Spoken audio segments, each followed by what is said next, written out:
Thomas County Fair in Colby with home-owned, county-owned, operated and Carnival on the Midway Nightly. Always looking for more help as we get into going on county fair time.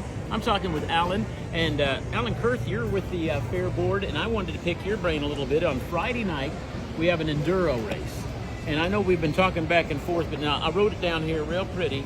We're going around and around, whichever comes first with the enduro race, and that is 200 laps or 2 hours. Yes. What kind of cars I mean, race cars, but can they be compacts? Can they be big size? They got to be full-size cars this year. They can run Econos that used to race, on the IMC wheels. They can race as long as it has a V8 4-point roll cage and the same size street tires. They can pretty much run.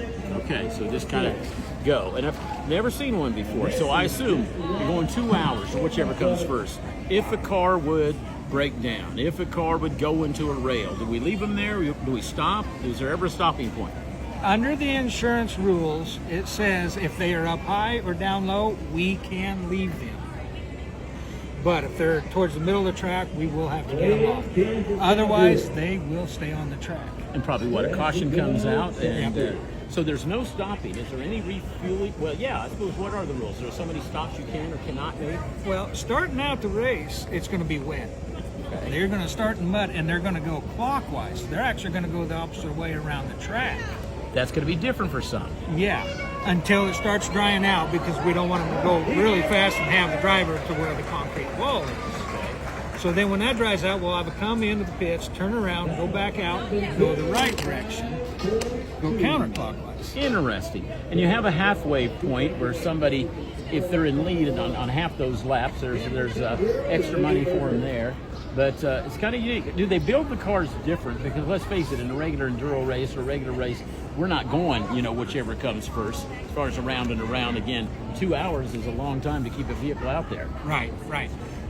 Within 100 laps, we're going to let them come in. Do anything they want to there. They can fuel it, wash the radiator out. They can even switch drivers. That'd be a good strategy if it's fairly warm. Yeah. Some of the guys that have called me are running 2 men in the car.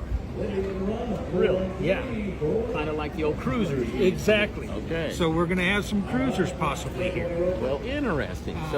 And we have no idea on car count until Friday night gets here. Right. Now, I have had roughly about 4 or 5 cars call me from Hugoton. All right. We're bringing them from out of town, maybe out of state, so good deal.